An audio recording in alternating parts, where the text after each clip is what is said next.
Good evening, everybody, and welcome to episode 35 of the 72 review. You lucky beggars, getting two in 1 week.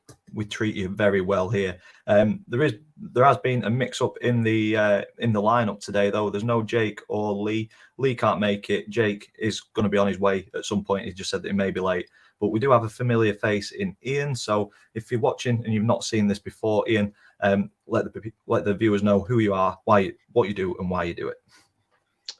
My name is Ian. I'm a 61-year-old Rotherham season ticket holder. Very happy tonight, having finished 19th in the Championship, which is our highest EFL placing since 2003-04. So Matt Taylor's been doing a pretty cracking job. So, and when the Millers are away, I'm out vlogging League 1 and 2 games for Over the Bar YouTube channel. It's decent, and the link is always in the description down below. And then we go from one happy fan at one end of the Championship to another, I'm guessing, a happy fan at the other end of the Championship in Luke.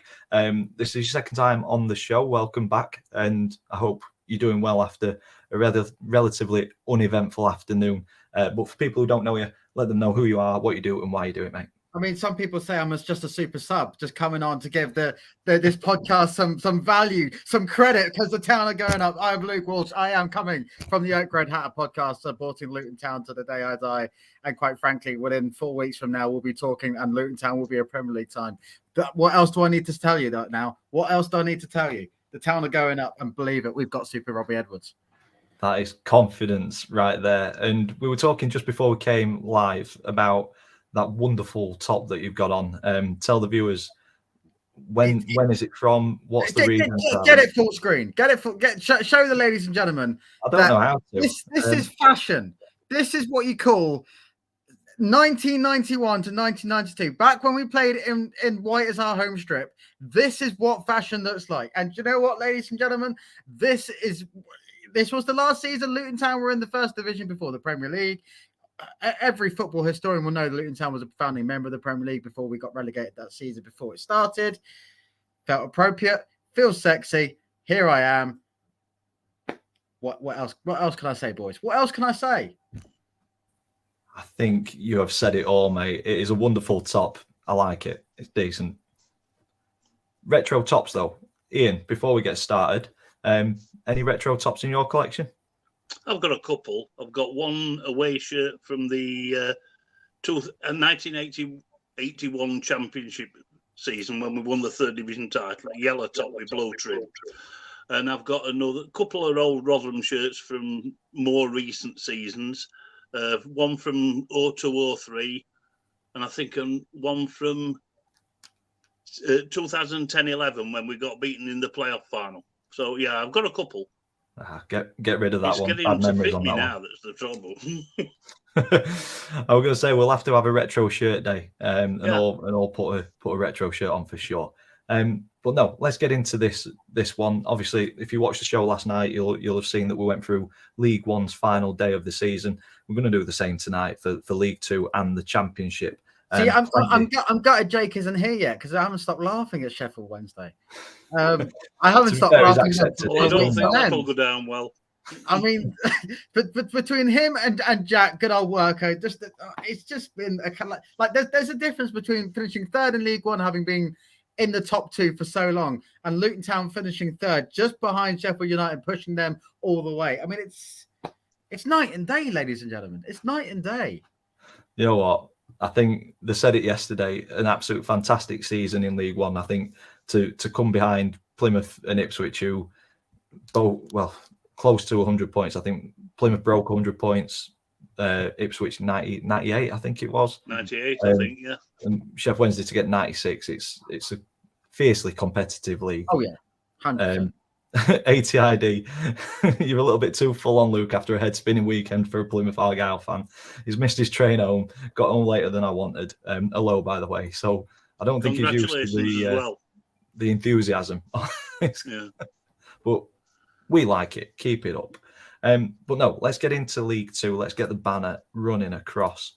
Make sure I've got the right one. Yep. And well, it was an uneventful end to our season. We'll start with Doncaster. I don't want to linger too long on this one.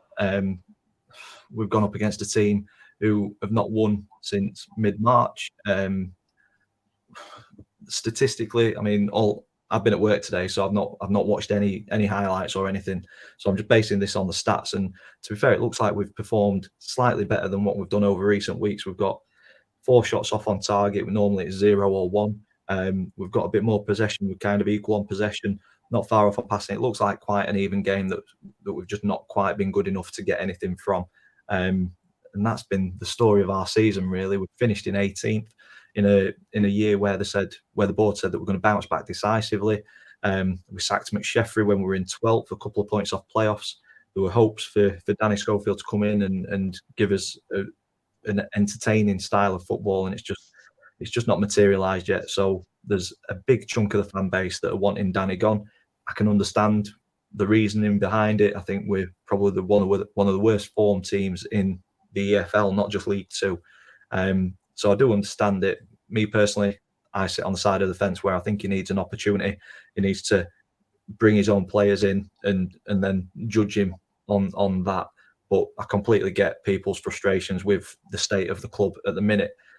Polar opposite to Luton. I mean, we've seen it so many times on social media, the trajectory that you guys have gone on over the last, 10 years, I think. It's just constantly been progression. If you look at ours is the complete opposite. Over the last 5 years, we like to call it the Pelly Ruddock and Panzu line. We see it all the way from non-league all the way up to the promised land, and hopefully it comes for you. Hopefully it is coming for us. What are you on about? Wembley at the end of May is going to be a sea of orange, white, and blue. It's going to be beautiful. But I think for a club like Doncaster, you need to be taking a deep breath after this and just really looking at your summer and going, we need to work this out before we go back into August and we do it all over again. Because although massive rebuilding job. Let's not beat around the bush. You're going to be looking at Wrexham coming up from the National League. You probably get realistically one of Notts County or Boreham would be coming up and joining. You're going to get pasted by Hollywood FC. No, Notts County or Chesterfield, because Boreham Wood lost. Oh, did they? Yeah, I knew there was a few teams in Kentucky with the weird system that they work down there. But that's Chesterfield won it. 1-3-2, didn't they? Bromley 3-2, and Notts County beat Boreham Wood 3-2. Yeah, but even so, Chesterfield or Notts County, they're going to be coming up and wanting to solidify themselves in the division or even push on like Stockport Grimsby have had a good season this season as well. So we said it last night. It's going to be a very competitive division. So I think you're right, Luke, in terms of saying that we need to take a big deep breath and take stock of what we've got and just have a complete reset. Is that with Danny Schofield taking us forward or somebody else? That's not for us to decide, is it? It's for the board, it's for Cops, and we'll see where we go. But that's as much time as I want to spend on Doncaster because we have been dreadful this season. In League Two, though, bottom 2 and top 2 were all decided. It was all down to the final automatic spot and I think there was 3 or 4 fighting. Mansfield was fighting for the final playoff spot. So I think we'll start at Mansfield. They did their bit at Colchester. Ian, Mansfield, they've just missed out because results didn't go their way. I mean, I did touch on this last night, but I really feel for John Radford and his daughter that's pumped millions into that club to try and get them out of League Two. And it's just not worked. A succession of managers, a role, a production line of decent players. It's just inconsistency that's done them. And to miss the playoffs by a single goal must be heartbreaking. But they did everything they needed to do today at Colchester.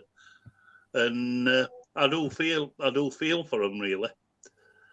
I don't know. I would definitely stick with Nigel Clough as manager. I don't think he's entirely to blame. And just regroup and try again next season. It's really heartbreaking for them. Yeah, they were in the mix last year, weren't they, as well? Yeah. They're in the mix most years, really. Yeah, I think they just tend to fall short.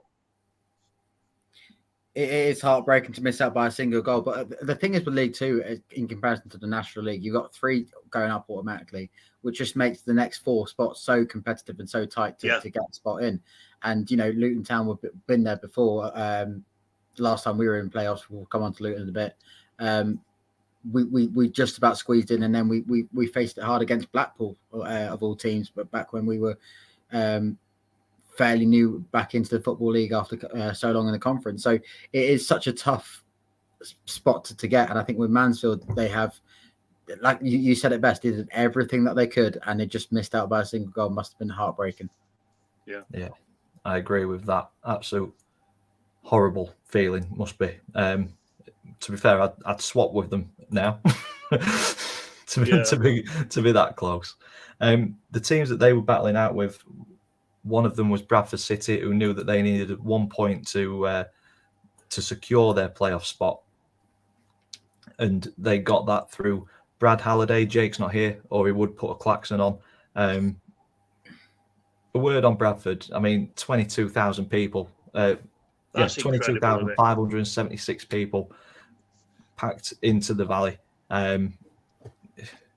It's different levels for League Two, isn't it? They're surely too big for this level. I think their average gate's higher than a lot of Championship clubs. Yeah. Luke, you were going to say? Yeah, I think 2 points to take away for the one, Bradford again getting the crowd and then be able to score a spot. Second of all, finishing the season by getting a point off the champions of League Two. That is still something a big positive to take away. And again, you look at those stats. 9 shots, 4 on target, about 50% shot conversion rate. And that they'll take that valuable point going into the playoffs. And they are certainly a one to look out for by making it to Wembley. They're actually I was going to say, I think it might be a Bradford Stockport final, and that'd be an incredible game. That. Yeah, I think you're right there. I think they're probably the best 2 teams going into the playoffs, because the next team that were in and around the mix, when I can find them, was Carlisle, and they've only managed a 1-1 draw today, and that makes 2 wins from 11 games. It's not great form going into the playoffs, is it? You want to be. You'd like to think you're going into the playoffs with a bit of momentum, and Carlisle have been out of sorts lately. Yeah, they've limped into it, haven't they? But they're still a very dangerous side. I mean, they've got there on merit, and they've got that Christian Dennis, who's a good goal scorer at this level. But I can't see him getting any further than the semi-final. I've already picked my playoff finalists, and I think it's going to be Bradford against Stockport. Yeah, I agree with you on that one. And that could get 60 or 70,000 at Wembley, that. 2 very well-supported clubs. Definitely. On to Stockport. They had a chance of getting 3rd place, but they needed results to go their way as well. And unfortunately, they didn't do their bit. They needed to win and also needed Northampton to lose. But the draw solidified their place in the playoffs. This will be a disappointing one for them, won't it? I think they'll probably come into this one hoping for the win, trying to get the win, and then hoping that elsewhere Tranmere help them in terms of getting into that top 3. But Hartlepool, nothing to play for. They've ruined our party before down in League Two. They got relegated when they prevented us from winning the Championship, and we came 3rd in a 2-horse race that year. I think we came behind Portsmouth and Plymouth, if I remember rightly. Crazy end to the season. We got beat down at their place. So they've got a history of spoiling promotion parties, haven't they? They have, yeah. It was a surprise result, this. I thought Stockport would win by 3 or 4, but I think with Northampton scoring in their game so early, I think it must have deflated them, because although I know managers and players and everything say they're not bothered about what's happening elsewhere, I don't believe that for 10 seconds. They knew they knew Northampton were winning, and I think that deflated them. And I think certainly in the social media age where technology is so strong, is that, within milliseconds of a goal going in one place, what's going on. Like in the days where, certainly in more in Ian's time than mine, is that, when you're getting word through a friend of a friend of a friend on a phone call, there is less of a distraction and more focus on the game in hand. But the way that the news can spread and like if you're certainly not hearing it on the touchline, the fans are certainly hearing it, and you can certainly feel a change in temperature from 1 minute to the next.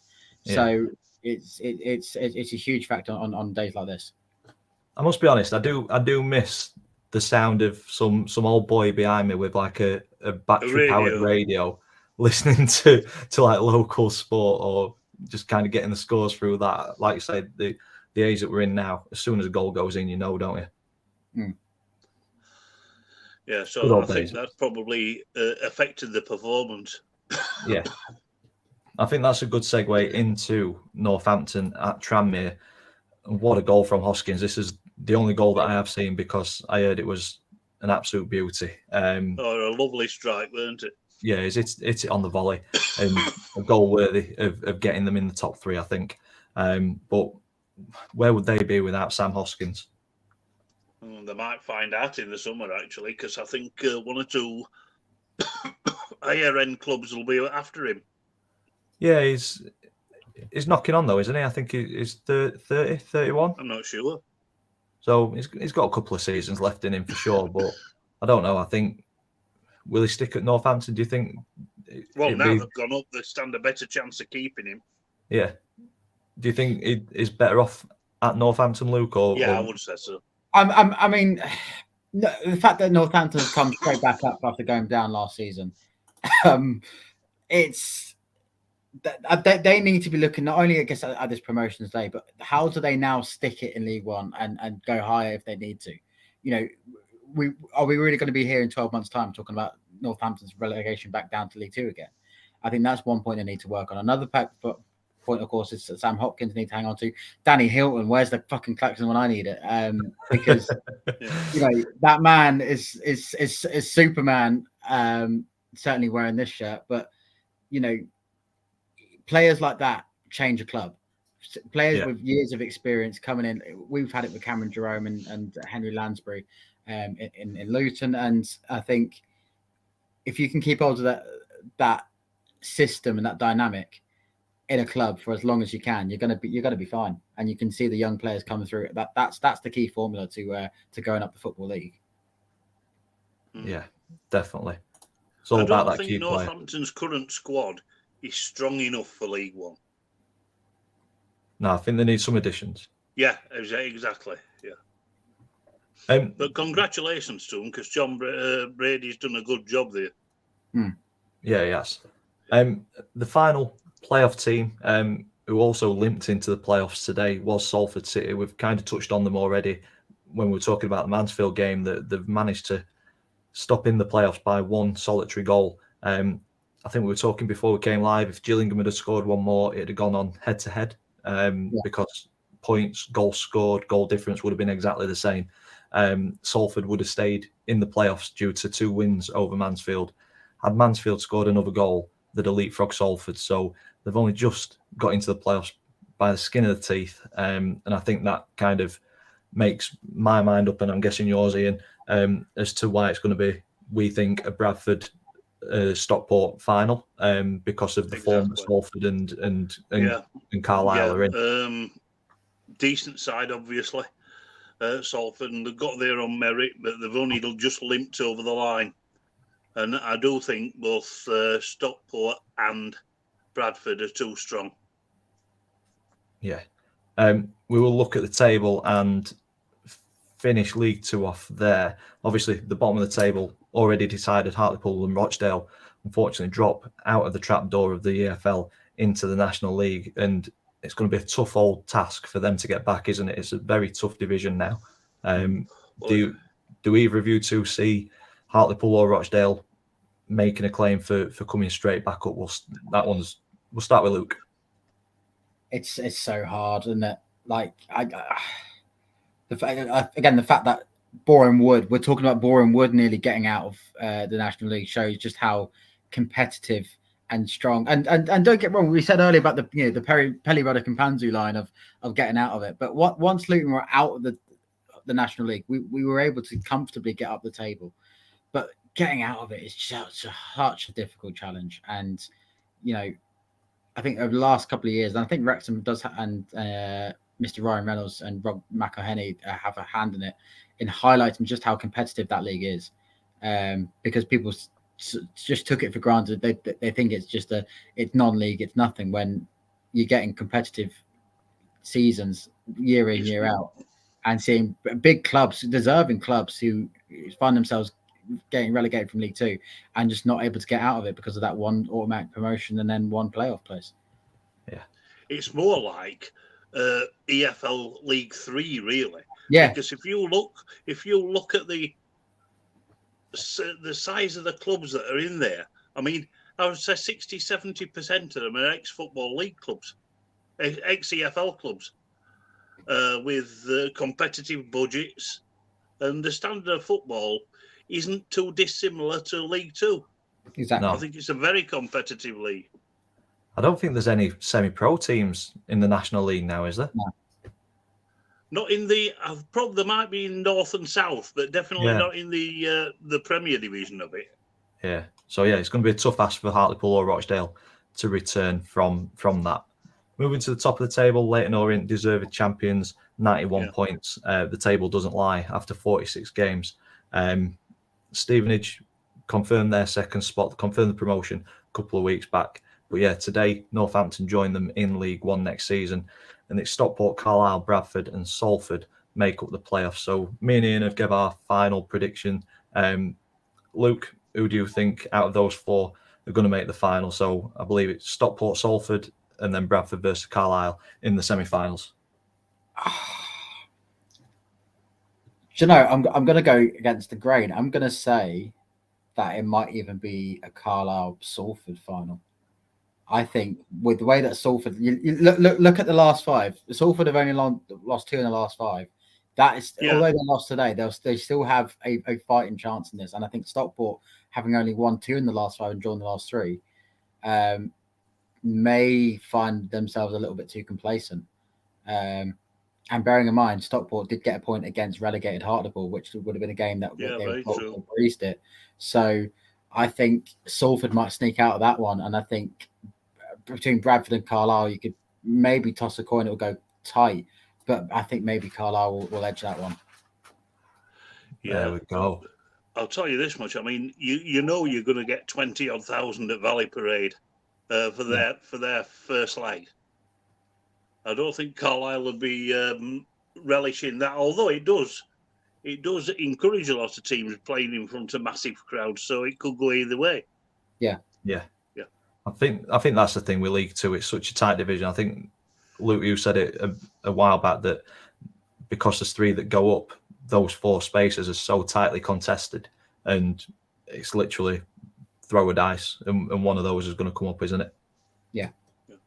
Lovely stuff. So that's League Two done and dusted. Now we move on to the Championship. I've got a couple of comments saying that the internet's dipping in and out. I'm really sorry. I've not had any. Normally, when internet's struggling a little bit, I get the Wi-Fi. Yeah, we are here. Hopefully, it's not been too bad. Apologies if you've been buffering and you've missed any of it. Hopefully, the upload later on in the week doesn't miss any of it out. I will check it out. Well, no, sorry if you missed anything. We've said some really important stuff as well. Sorry. But no, moving on to the Championship, we will start with Wigan against Rotherham. So an absolute end of season thriller, Ian. Talk us through it. Thriller? I nearly nodded off. I paid me a £10 iFollow pass. I thought, well, we'll see 4,500 Rotherham fans go to Wigan, win the game and have a party. Just nothing happened. Nothing happened at all. I mean, two teams really that were on the beach. There was no intensity. There were no it was just like a pre-season friendly or a training game. Wigan tried more in the second half, and Johansson pulled a couple of really decent saves off. But it was one of those games where, I mean, we've all been there. That within the first 10 minutes, you think this is going to be a 0-0 draw, and that was exactly how I felt. the point, Andy, it's our 11th away draw this season. I mean, I don't think anybody in the EFL, not even Lincoln, have got 11 away draws. Do you know what? That might have been. Just shows how competitive we can be away from home. I mean, we obviously would like more wins, but we even drew at the Kenny, didn't we, Lou? You did. Yeah. So, reasonably happy and very happy with our final league position of 19th. As I said before we came on air, it's our highest EFL finish since 2003-04 when we finished 17th. And we finished above QPR and Cardiff, and I'm very happy with that. Big summer though, a lot of recruitment. Definitely. To push on There's for going to next be year, a lot. teams coming up. Going to be a lot of departures and a lot of arrivals. I mean, Richard Wood played his last game for us today, our captain, and he's signed off with 2 clean sheets, which is decent. But he's 37-year-old. His contract isn't going to be renewed, but he wants to carry on playing. So probably a target for Donny Dan. Yeah, we've said it. That I think somebody, Luke's laughing, but I think we need somebody. We've got such a young squad. I think we need somebody of that age and an organisation. I think down at League Two, you just want kind of the blood and guts of almost Sunday League football, isn't it? I think Richard Wood having one of them corporal organisers at the back could make a difference, because our defensive stats this season have been terrible, and I think it's because of the lack of experience in there. With, I think, his oldest defender's been 21 for a lot of games. And I think that lack of experience does show if you've not got that key linchpin somewhere on the pitch to kind of guide your youngsters through. But I think it's going to be a massively different Rotherham United team that takes the field again in August to the one we've got now. I think the talking point for you, Ian, and for all Rotherham fans is keeping hold of Ogbene. Last time I was here, I praised his name, I'll tell you now, Luke, no chance. I would happily take him. We've already had inquiries for 3 or 4 clubs, from 3 or 4 clubs. I know Swansea City are one of them. Yeah. I don't know the others, but he's out of contract. We can't pay what he wants. He goes with our blessing. Yeah. He's going to be lining up for somebody else come August. I hope it's. I mean, the fan base has already resigned to losing him. Yeah. You mentioned Joel Holvey before we came on air. Yeah, young lad. He only signed his first professional contract last Thursday. Right winger or right midfielder, and he played the last 20 minutes. It's nice in end of season games that you can blood young talent, and he didn't do too badly at all. So hats off to him. Potentially one to watch out for the future. Just have a quick look through the comments. Worko's come in the chat. Can't wait to be sat right next to Luke this weekend watching the Luton and Wednesday playoff semis respectively. That will be a hoot. And he's also asked if I've cried in the mirror much today, Dan. If you did watch yesterday's show to the end, Ian had a little bit of a slip up. He wanted to say that was hungry, but he sasaid that was ugly. So it's a rough old evening. I mean, want to talk, aren't I? Yeah, I know. Probably will. Hopefully, we have a conversation next Sunday on the podcast reviewing the playoffs, because I want to be seeing one dejected Worko crying his eyes out, and me going full beans that having got a result out of the stadium. But I guess we'll come. But you won't rub it in, will you, Lou? You won't rub it in. Should we go to the Kenilworth Road and get that out of the way? Yeah, we'll go to another thrilling end of season encounter. Yeah. What can I say? Call up the lineups for me. 8 changes we made to our squad already. Again, firmly in 3rd place, which is a great achievement. But again, James Shea with his first start since Cardiff back in last April. Starting Joe Taylor and Luke Freeman up front, resting Adebayo and Carlton Morris. Well, that's only sense. It's only sense that. Yeah. Again, it's a solid performance. Nothing to comment about. Says something that the first goal that was scored was right at the end of the game when Jordan Clark's daughter put the ball in the net. But yeah, it makes a huge difference from this time last year. We were getting pasted 7-0 by Fulham. We were going up, and then we just about got past Reading on the last day of the season. And as we said just before we went on air, it felt nice to have nothing to worry about. Yeah, and nothing, it's lovely, isn't it? Yeah, it's a relieving feature. But yeah, it's just end the game. I mean, do we go on to the Den, or do we go to the Stadium of Light next? Because I think the story of the afternoon was really who we were going to take on, and it changed 4 or 5 times within 90 minutes, and I was getting more and more worried as one update was coming in after another, because at one point we were at the Ricoh Arena, the next point we were going back to the Den, but it is Sunderland we will be taking on after they got a 3-0 win against Preston North End, and I think they will be wanting this now. A convincing 3-0 as well at Deepdale. Sunderland are no pushovers. Of course, the last time I was here, I was talking about the ridiculous refereeing at the point we got there. To go back there next Saturday evening will be just a huge challenge, and Sunderland will be seeing this with the momentum to going back up again and meeting their neighbours next door should they make it to Wembley. But it's kind of like of all the clubs we could have drawn, this wasn't the one. This wasn't the one we wanted. Did you fancy Millwall or Blackburn more? We would have taken Coventry.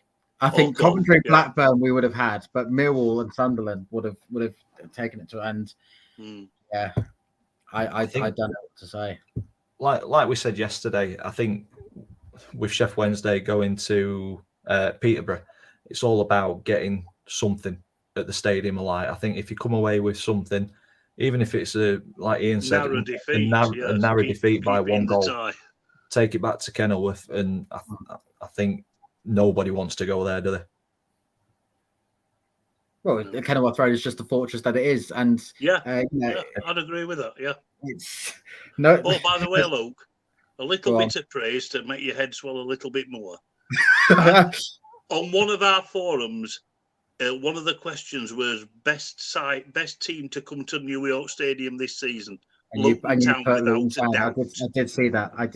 But it was a 0-2 massacre. It was. It really was. And but the thing is, this has capped off an amazing 46 game season.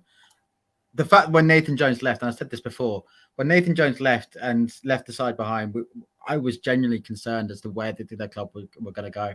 In step Roll Edwards, put that history that he had down the road in that little club in Hertfordshire that has no significance whatsoever.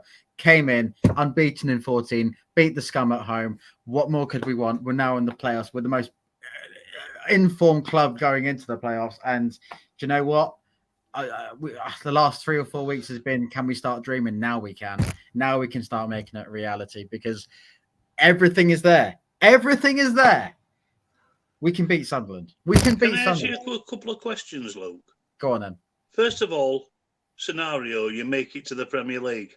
Are you going to spend the money on the Kenny, or are you going to see about Gary Sweet has gone on record at our Today programme that £10 million does need to be invested for the Premier League media, for Ultra HD, VAR, yada, yada, yada. And he said in the match programme today that he'll be renovating the Bobbers Club, basically the executive boxes, so that those improvements will be made. But when you be playing in the £190 million game, I think the richest game of club football, of course, yeah, it pays for itself. And you've already paid for it. Yeah, exactly. And I think any temporary measure we put in for the next 2 or 3 years, that money will still, like, even if we were to make it to the Premier League and we did a Derby County and scored no points whatsoever, that is still an incredible achievement. And nothing to be ashamed of for a club like ours that has not had that investment at all, and those kind of money, it's phenomenal. So, yeah, it's reality now. We're in the playoffs again. This time last year when we were against Huddersfield, we had that nervousness. We had that, The reason I asked the question is because obviously I'm not up on Luton fans talking between themselves, but there were some wild rumours going around about ground sharing with MK. There's been wild rumours for years, and I think now that they were able to put it on record and say, no, this is actually going to happen, just as much as the Dons are going to have fun next year. Hello, MK Dons fans, if there are any. Cheerio. It's not bad in League Two, Luke.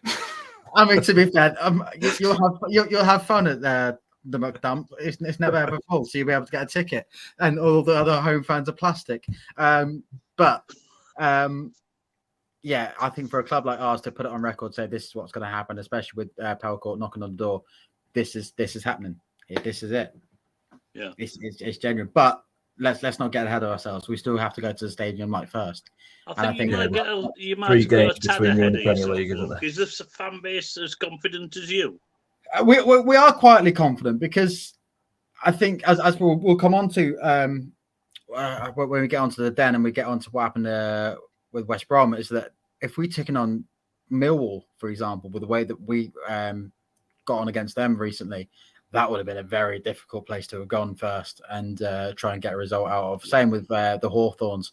You know, that both of those teams had sides and put performances against us that would have troubled us significantly. Whereas Sunderland, you know, as much as they've got the pedigree, is, you know, we did get a point against them towards the end of March, but we have to prove ourselves. Touching on something that you said a bit ago, Luke, about getting to the Premier League with little to no investment. What sort of investment have Luton been given, or is this one of those stories where it gives hope to pretty much any EFL team that you can get there with the right sort of setup? Well, it fundamentally, we're a club-owned team. We're a fan-owned team. We are a community side, and you look at all the you always look at the EFL finances. You look at all the oligarch owners, and you look at Burnley, Sheffield United, or the multi-million pounds that have been pumped in that club. And you look at us. You look at us compared to the scale and the achievement that we were able to do. Just look at that club down the road from you, Reading. Oh, what a mess they're in. I mean that's because they have Andy Carroll. That's themselves to blame, and they've still nothing to do with the playing set. I mean, the behind the scenes, they're an absolute shambles. Absolutely, there's a reason why they got deducted 6 points, because of the shambles that they're in. As much as I quietly sympathise, but I think the way that Gary Sweet, Luton Town 2020 Limited, has run the club, the way that the community has invested in this team in the last 3 or 4 years, the way we've gone from strength to strength to strength, and we have gotten past Nathan Jones into a Rob Edwards era, it's nothing short of magnificent. And you know, it's such a heartbreaking thing to see Rob Edwards miss out on a nomination for Manager of the Year because of the job that he's been able to do. So yeah, they were always going to give that accolade to Vincent Kompany anyway. I think there were 1 or 2 candidates, Edwards being one of them. I think another one is Mark Robbins, because the job he's done at Cov is fantastic as well. Oh yeah, 100%. Lewis is in the chat. He's wishing you good luck for the semi-finals. He's not quite sure how Sunderland have done this, but snuck in there at the last second. Yeah, again, going back to this game, I mean, you look at the 16 shots on target, 16 shots, 7 on target, and again, 3 goals in the second half, especially when results would have been going on around them, where, you know, goals were flowing in at the Den, which we'll come on to next. But yeah, the fact that they've been able to sneak in when all the chaos was happening around them must have been a quite a heist. Yeah, definitely. I think that's a decent enough segue to go to the Den in probably what was the crunch game of the afternoon, wasn't it? Because if all results, forget this result itself, if all results elsewhere had have gone the way that these teams wanted, it was purely on this result. So if Millwall won and all the results went their way, they were in the playoffs. If Blackburn won and all the results went their way, they were in the playoffs. But unfortunately for both, the results didn't go their way elsewhere. But boy, did they give us a fantastic end of season game. 3-1 up at half time, and Blackburn fight back and win 4-3. I don't know where this came from, Dan, to be honest with you, because normally when Blackburn go a couple of goals down, they fold. But fantastic fight back. It sounded like a hell of a game. The complete opposite of our game at Wigan. It looked like it had the lot. It had everything. And I've got to feel for fans of both teams, because both have ultimately not reached their aim, which were the playoffs, but they put up a fantastic performance. And unfortunately, both teams fell short. I think as well, it's that you have to contextualise this game by the game last Monday when Blackburn Rovers got a point against us in the 85th minute, where we went into that again at the Tom Lockyer header put us ahead, and then they snatched it back with 5 minutes to go when the game seemed all said and done. So they gave themselves a chance into this match, and the fact that again any other circumstances, any other lottery would have seen Blackburn Rovers get the spot. And the fact they produce a 7-goal thriller and still miss out, and both teams miss out, is mad. But yeah, the fact that at one point, they Millwall were 3-1 up at half time, we were going to the Den, was a horrifying thought, considering the way that they've been playing, and again the way that they played against us at the end of February. But it wasn't to be. Fair play to both teams. They'll be. You can almost guarantee that both teams will be top 6 next season. If not, they'll definitely be top half. Yeah. I think had Blackburn managed to find that kind of formula to turn defeats into draws, it was more towards the start of the season. I know it happened throughout the season. Rotherham have only lost one more game than Blackburn. Yeah, and that's where Blackburn's problems are. They don't lose many. They either win them or lose them. Yeah. Like you say, one or two of those defeats into a draw, and they're up there, aren't they? Yeah, it's that tighter division. Yeah. Another team to miss out. Luke, you've mentioned them a few times. West Brom. I think you were playing them at one point as well this afternoon. We were at one point, and again, they are a difficult team to be taken on. They were 2-1 up at points, of course. It was 1-1 at half time, but I think Joel Piro's 93rd minute winner for Swansea, I think, certainly put the nail in the coffin. But West Brom are such a talented side. They certainly have a lot to offer, and a difficult place to go to, home and away. Swansea just showed that they were the better team on the day, and I think in games like this, where Swansea were as good as safe, is that they could really flex their muscles. Of course, Olivier Ntcham, and another name that I am very highly rated on, and former Celtic player, of course. You know that Ntcham, didn't he one time he played for Celtic? He did. I thought so, yeah. All in the Europa League, I fondly remember. But again, a player that, again, any strong top 6 team would be chomping at, Luton included. So, unfortunate for West Brom to miss out. But fair play to Swansea for showing that as much as that they. On paper, West Brom and their squad is frighteningly good. Had a horrible start though, didn't they? Yeah, they had an awful start. Yeah, and they had Steve Bruce, didn't they? Yeah, under Steve Bruce. Yeah. The most overrated manager in the EFL history, I think. I don't know. I think maybe there's 1 or 2 candidates for that. I know. Yeah, there's a fair few, isn't there? And to round off, before we look at the table, the final playoff spot that was kind of in contention today, but probably the least, was Coventry. They started the afternoon in 5th on 69 points, so it'd have taken a hell of a lot to happen for them to drop out of the playoff picture. But this has ultimately become a bit of a rehearsal for the playoff semi-final. Yeah, it's a rehearsal, and I probably think a draw were nailed on before a ball were kicked, because I don't think either club want to show the hand, if you know what I mean, ahead of the playoff semi. Yeah. But Borough, I mean, their strength is their Archer and Akpom strike force, because they really have been firing of late. Cov, they've got Gyökeres, they've got Hamer. It should be a hell of a semi. It should be a really good, entertaining 2 legs. Yeah, like you say, they'll have to show the hand at some point, won't they? And I think this was one of those where they were keeping the cards very close to the chest and not wanting to give too much away. Any thoughts to add on this one, Luke? I think this is a dress rehearsal, of course, for the semi-final. I think Middlesbrough will have the advantage, though. Again, Middlesbrough were very much in the promotion mix as much as we were at points throughout the season, and of course, Luton getting 3 points against Borough a few weeks ago.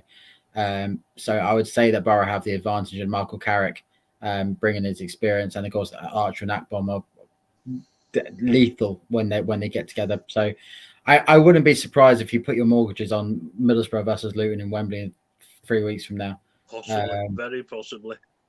And then obviously a Luton victory. I think Borough have got to get Obviously. some of their injured defenders back because they've missed Dale Fry for a long time. And they've having to put a patched up defence when they played us last Monday. I mean, they did play a back three, but there's some vital players missing for them. Defensively, they're not the best, Borough. Going forward, they're superb. They're nice, and they play some great football. But defensively, they can be got at. Yeah. So I think that's their main Achilles heel. And I've got a sneaking feeling that Cov could do it over 2 legs. How would you feel about that one, Luke? I mean, Coventry at Wembley would be the favourable. That would be almost like putting one hand on the big time. In my opinion, you are confident, aren't you? No, but I think Luton got 3 points over Coventry home and away. So Yeah. I would say that would be the favourable hand, but it's the playoffs. It's too late. ATID is throwing the gauntlet down in the chat, Luke. He's saying it's going to be Borough Sunderland and we'll be seeing you next season. Look, even if we bottle it and lose 10-0 to Sunderland home and away, so long as I'm not having Jack or Jake having to sit in the Oak Road, that's all I want. Just so I don't have to see them on the opposition. I just can we just keep them down? Can we keep them down? Thank you. So an ideal scenario for you is Borough Wednesday staying Borough v down, Sunderland Luton going up. would be immense, wouldn't it? Absolutely, and you know, just to see Jack's face. If they can lose the first leg badly, then everybody wins, right? Yeah. I mean, it's all about opinions at the end of the day, isn't it? I mean, it's what the players do on the pitch, and our opinion doesn't count for anything. It counts for a lot, Ian. I mean That's why we do it. that is one thing, but sorry, Wednesday in second place for how long? And how many games in hand do they have?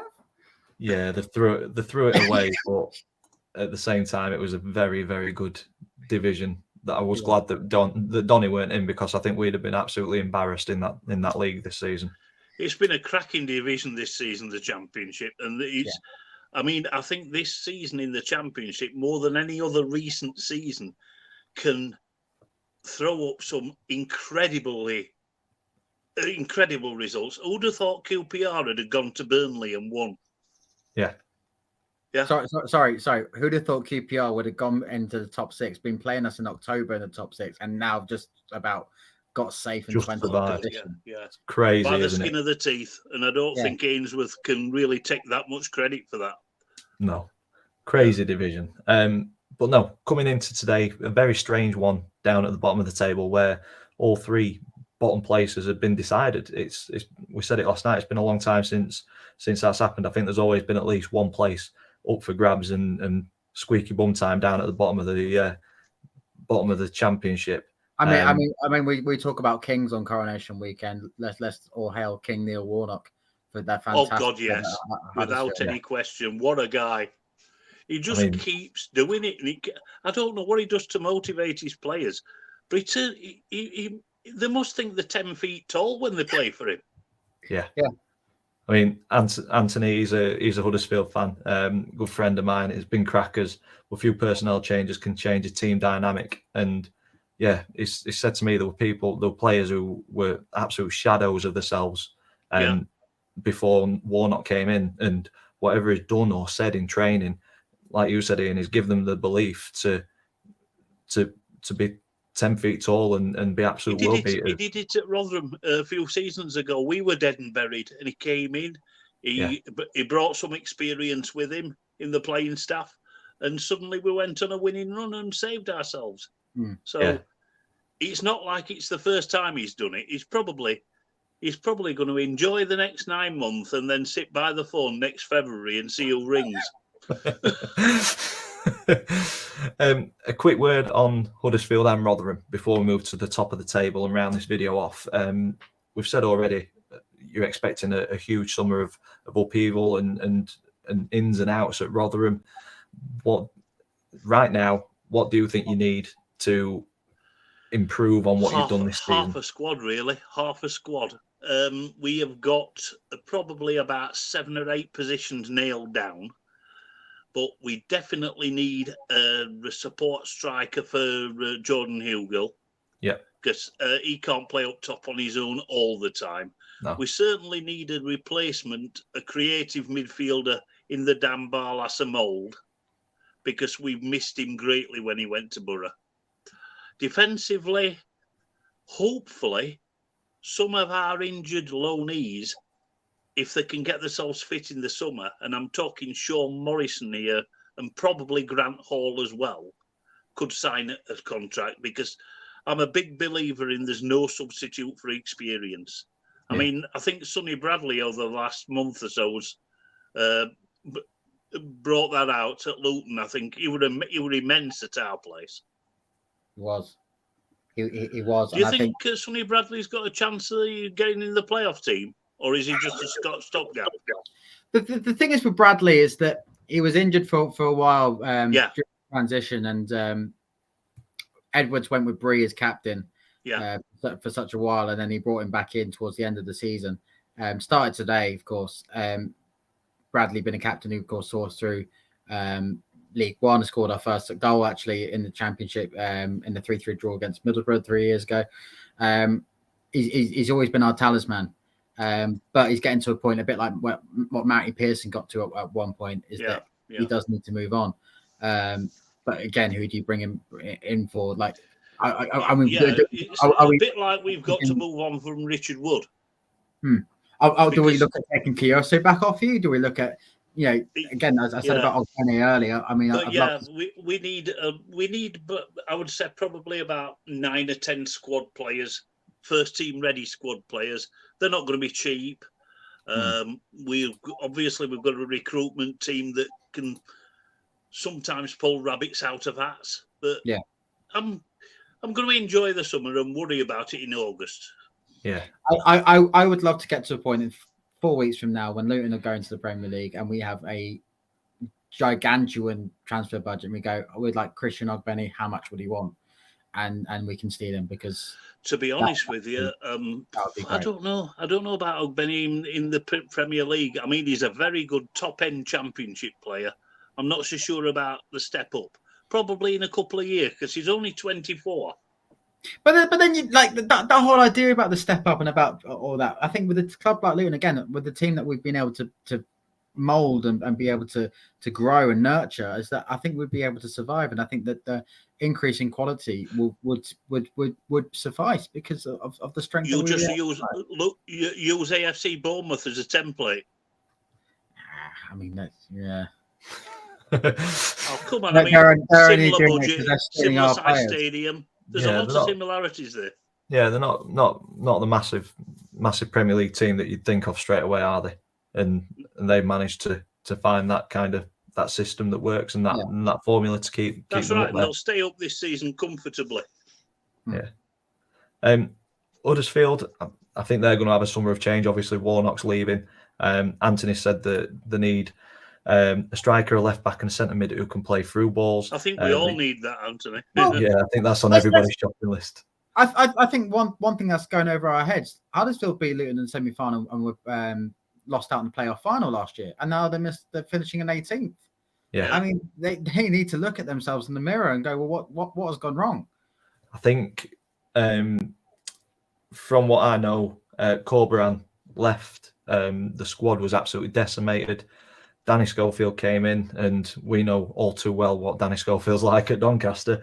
And I don't think it went too well at Huddersfield as well. I think the budget wasn't there for them to spend, and it was just a summer of turmoil, which ended up spilling onto the pitch. And they had an absolute horrible start, and needed Neil Warnock to wave his magic wand and get them out of trouble, which he well and truly did. When they played at New York Stadium in September. Really early season. And to be honest with you, and I don't want to diss Huddersfield or the fan base or anything, but they were absolutely dreadful. The worst Championship side I've ever seen.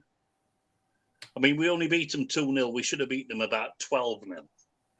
They hardly had a kick. See, I went and watched them. Warnock's performed a miracle, and you've got to give the guy credit. Yeah, I went and watched them last season against. I think it was against Luton, actually, Luke. It's at the Kirklees. I think it finished 1-0 maybe towards the end of the season. Yeah, when Huddersfield were doing well, yeah. Yeah, and they looked really good then with Toffolo in there. And then I've seen them twice this season, and I don't know, they had that grit and determination, but that was since Warnock came in. I didn't see them before, kind of in between those two. So yeah, I'm not too sure what happened in that interim. But yeah, looking at the top of the table, Burnley and Sheffield United deservedly go up. Burnley breaking the 100-point mark, which is absolutely incredible. Sheffield United 10 points behind them, but still 91 points is a decent return, isn't it? And then 11 points behind Luton, 80 points. That margin could have been considerably closer. There was a couple of moments where we drew against Blackburn Rovers, we drew against Reading in the mad circumstances that we had. Yeah. If those had been the victories, it would have been a lot tighter. And I think all credit to Rob Edwards to not only push Sheffield United as close as we did, but also to, again, for a third place finish, having just about squeezed into sixth spot last season. Incredible achievement. And bring on Sunderland on Saturday afternoon. Yeah, it's going to be a tasty one, isn't it? Couple of fascinating ties. ATID is coming, finishing on 101 points, is only for the elite. Try it again next season, mate. Yeah. But no, there's some tasty ties in there. Yeah, there's some very good ties. Championship playoffs for sure. They'll be very watchable. Indeed. Now, Luke's already answered this question, so I'm going to ask it. Who's going to win the playoffs now in the championship? There's a right answer to this. You know what? Because of his confidence and how well he's come across during this video, I'm going to go Luton. I think they've got it in them. I really do. 80 points across the season. The better team of all four of them.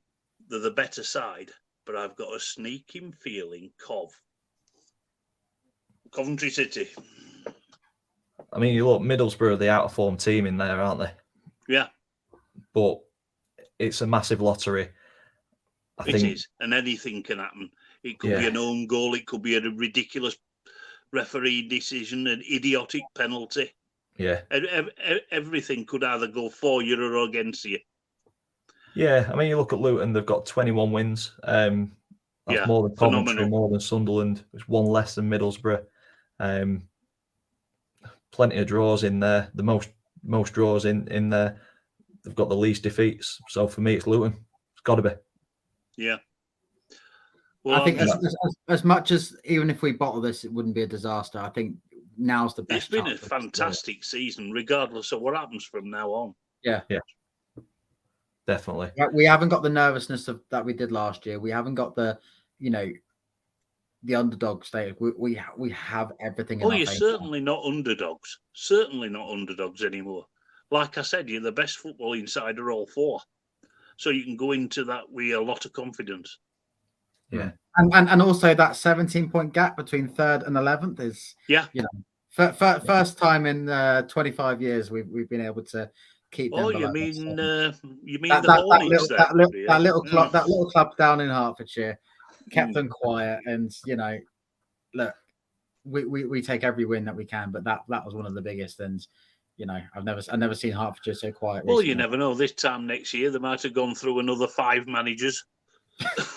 they'll be, I'm telling you, 2 seasons from now, we'll be getting Doncaster versus that scum in League One. That's what we'll be getting. They'll be continuing to plummet. Tell you what, I'd take League One, Luke. Thank you. I'd take it for sure. You would done, yeah. Before we finish off, ATID has thrown a gauntlet down, Ian. We'll finish above Rotherham next season. That's after your comment about 101 points. Anthony and Lewis have both said Cov for the playoffs. Neil said, I'm sure Ian will have a wager with you live on air. I'm not one for promoting gambling, but if you want to put something on it. He'll only want to cash out halfway through. Well, I was going to say, if you want to put something on it towards a charity, I am more than happy to push that on the channel. Well, that's to be discussed. Yeah, we'll discuss that one.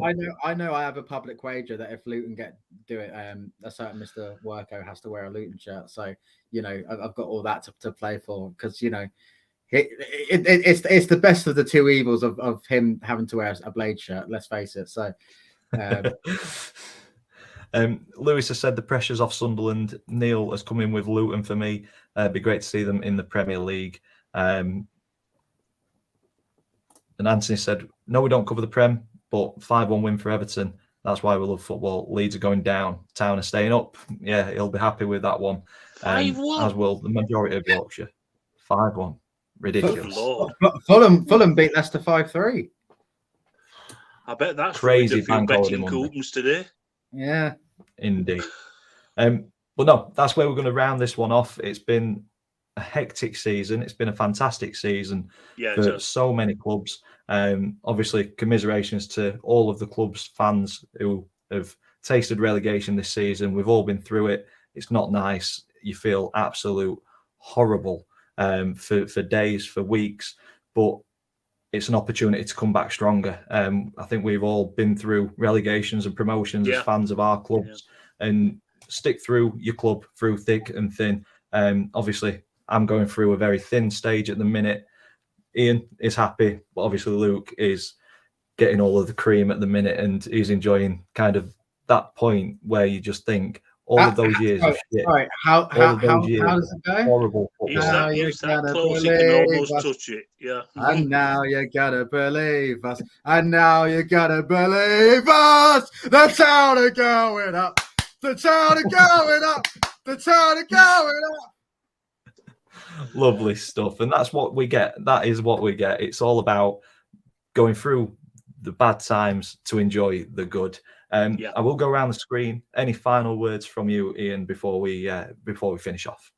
I've really enjoyed this season. It's been a pleasure talking to you and talking to all the fans. And it's been a fantastic season. And I'm really looking forward to the playoffs. And I'm looking forward to a bit of a rest before August. So my final game, vlogging for Over the Bar, will be next Saturday at the National League playoff final at Wembley between Notts County and Chesterfield, which should be a fantastic game anyway. Yeah, I'll see you at ATID. Yeah, ATID's got final digging, but Luke, you're going to have the final word, mate. Any final things to say? I'm not looking forward to finding a Premier League fans podcast to find and infiltrate, but I'm sure there's one out there. It's always a pleasure to come on here and represent the town, especially at a pivotal moment like this in our club's history. And the town are going up. Come on, you Hatters. What else can I say? I think that says it all, mate. And you're more than welcome on in a future stream. Obviously, we're going to be doing one for the playoffs. Mate, So more than welcome on any time. But all that's left for me to say is this is the end of episode 35 of the 72 review. If you've enjoyed it, please stick a big thumbs up on it for us, please. Comments in the section down below. Subscribe to these guys. Links in the description down below. Subscribe to me as well. And all that's left for me to say is thank you for watching, and I will see you in the next one.